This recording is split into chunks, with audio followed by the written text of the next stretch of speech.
Okay, ladies and gentlemen, welcome to your weekly outlook for Monday, the 17th of November. This is the second last week of the month, if I'm not mistaken. And as we approach the midpoint of the month, or as we move away from the midpoint of the month, these are the economic drivers which we have coming up for this week. Monday is a no news Monday, no news events on that given day. Tuesday is a no news Tuesday. No news events on Tuesday the 18th. And then on Wednesday, we head into CBI for GBP and FOMC minutes for the USD. Thursday, we've got average hourly earnings coming up, as well as non-farm employment change and the unemployment rate, as well as unemployment claims. And Friday, we have got some high impact GBP news as well as Euro news. And we end off Friday with flash manufacturing PMI, as well as flash services PMI. So interesting week ahead of us. The first 2 days of the week have no news events behind them. And we'll most likely be seeing the bulk of the volume for this week entering during the second half of it. Right, so let's get into the charts. In last week's outlook, we spoke about DXY meeting its daily draws on liquidity. I highlighted the daily external buy side liquidity, and I said that after we reach this point, or what one would call terminus, we should see a retracement following based off of the left side of the curve, which we've already priced in, meaning the price action that was priced in from the conception of the move up until the drawn liquidity was met, using that range and extending it to the right and paying attention to how far into that range do we want to draw, right? So we had all of these buy side liquidity levels met. It's nothing really interesting there. I'll actually delete this one. We had all of these internal targets met up until we entered into the new day opening gap on the premium side of the range. And we priced in the swing high. The question now is, let me delete this as well. The question now is, how far back into this range do we want to retrace? And that's what we'll be measuring. So I'm paying attention to all of the minor ranges inside of this range, mainly being these ranges, right? This is one minor range that I'm paying attention to. We've now retraced to the 50% level of that range. So mean threshold or equilibrium, if you'd like to call it. Equilibrium of that range. We're also trading inside of a mitigation block over here, which would be this candle. And I want to see if we can sort of find some support. The closure of these daily candles inside of the mitigation block is the most important thing to me. Are we closing below or above that mean threshold level on the mitigation block? Seeing as we're above that level, this should warrant a decent retracement for price to the upside. But we'll be watching as we go into the week. My expectations for this week are either we're going to form a continuation of the buy side delivery which we've had for Q4. We are looking at the Q4 price segment in here, or we're going to seek the sell side below this low. So it's kind of it can go either way situation. I do like the closes of the candles, how they've closed above the mean threshold of this daily up close candle in here, which acts as the mitigation block that we're paying attention to. I do like the closes of those. I do think, seeing as we haven't closed below any important low, that we'll continue to distribute towards the upside or continue to target buy side liquidity. These two highs, which we've priced in here, Q3 high and Q4 high, are relatively equal highs.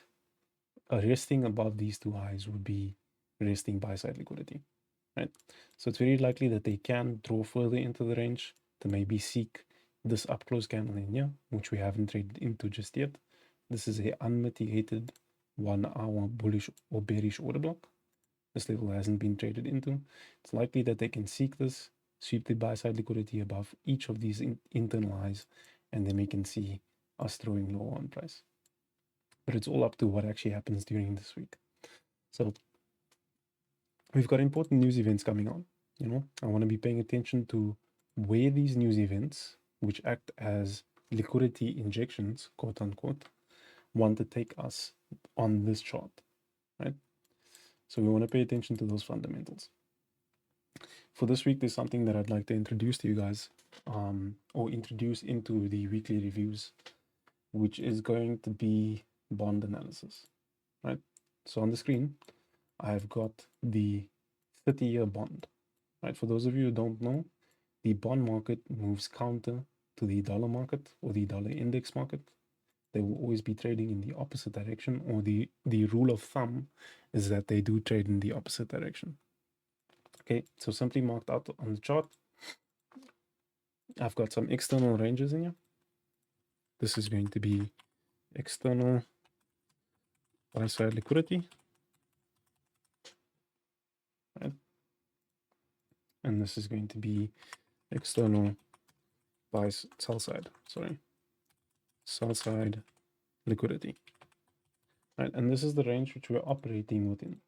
Now, each and every week when I open up the chart and I look at the ranges, I want to understand where are we priced in based off of this external range or the greater range.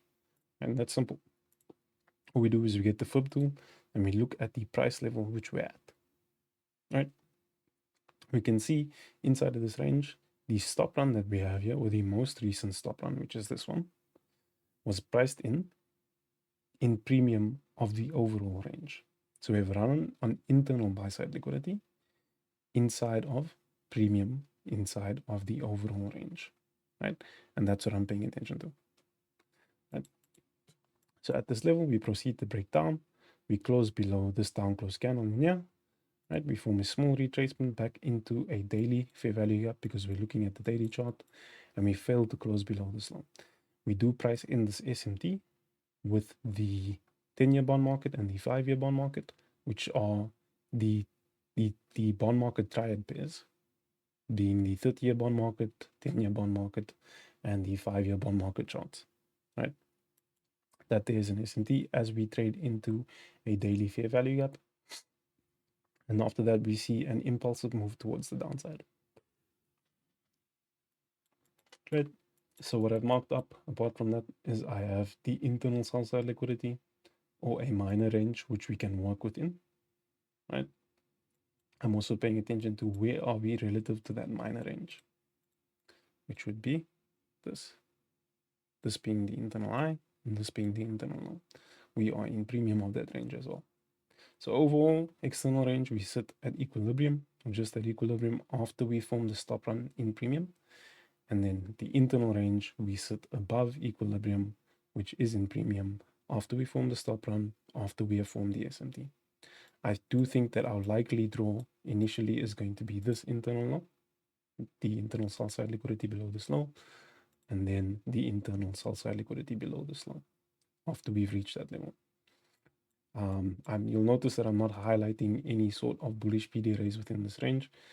That is because I think that the overall distribution plan for this chart would be to end up lower, or would be to distribute lower than what we currently are. Ultimately, we can't see ourselves below the external sell side liquidity level relative to this daily chart. I think that it's very possible. With the failure to trade above the external buy side liquidity, I think in the coming months we can see us sitting below that external sell side liquidity. But that is a story for a later stage, right? So this is the bond market, which moves counter to the dollar index. So if we are anticipating high prices on dollar, we should be anticipating lower prices on the bond market, or we should see the correlation playing out, which it is beautifully over here. Right, and then the third chart that I want to introduce is the yield market. Now, what the yields represent is the interest rate for the bond market, right? The yields represent the interest rate for the bond market. If the yield rate goes up for the bond market, we should see prices starting to decrease in the actual bond market as the asset itself, right? So if government bonds are offering higher yields, the bond should become cheaper in price. Okay, that's the the very baseline definition of how these charts interact with one another, right? The other thing is the yield market moves in the same direction as the dollar market. And we've got a triad for the yield market as well, being the US 30-year yield, the US 10-year yield, and the US 5-year yield, right? So on the US 30-year yield chart, we're looking at the ranges itself. We can see we've been operating within this range. The most recent stop run that's occurred has been at this low, which is inside of a daily fair value gap, right? That's what we've retraced to. The important thing inside of this fair value gap that I'm paying attention to are the grading levels, right? So where are we closing based off of that fair value gap? Are we closing above that 50% level inside of that gap? Right? This is an early indication to me that the gap is going to be used as a bullish gap and not inverted, and we will continue to distribute towards the upside, right?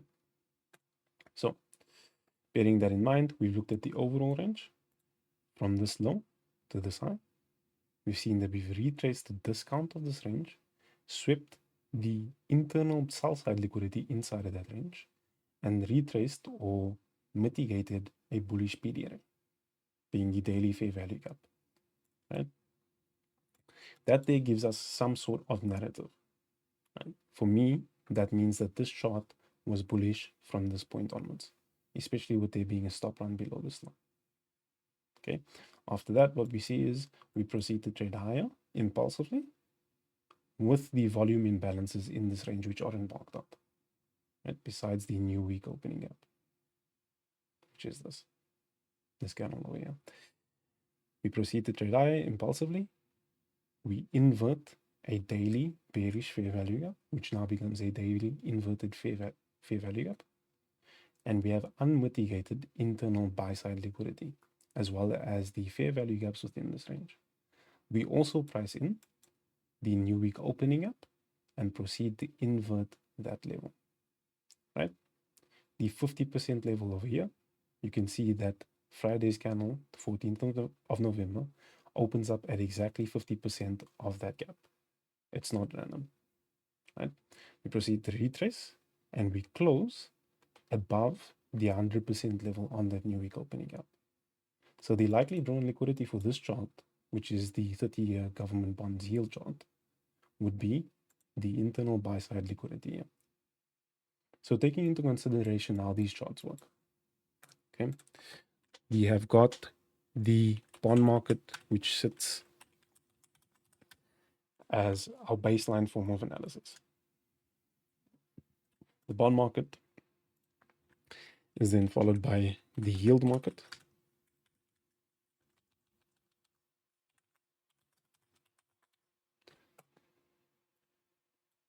and then the yield market is followed by the dollar index. And all of these markets interact with one another, right? The relationship between the bond market and the yield market is that they move inversely to one another, right? These two markets move inversely to one another. The relationship between the yield market and the dollar index is that they move, or that they are positively correlated.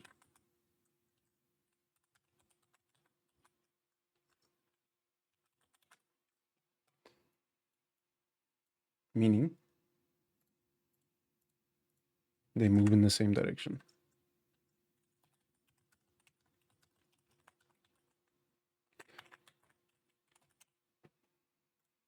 Okay.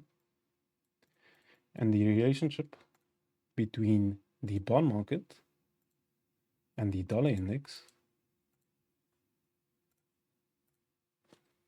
is that they move inversely. Okay.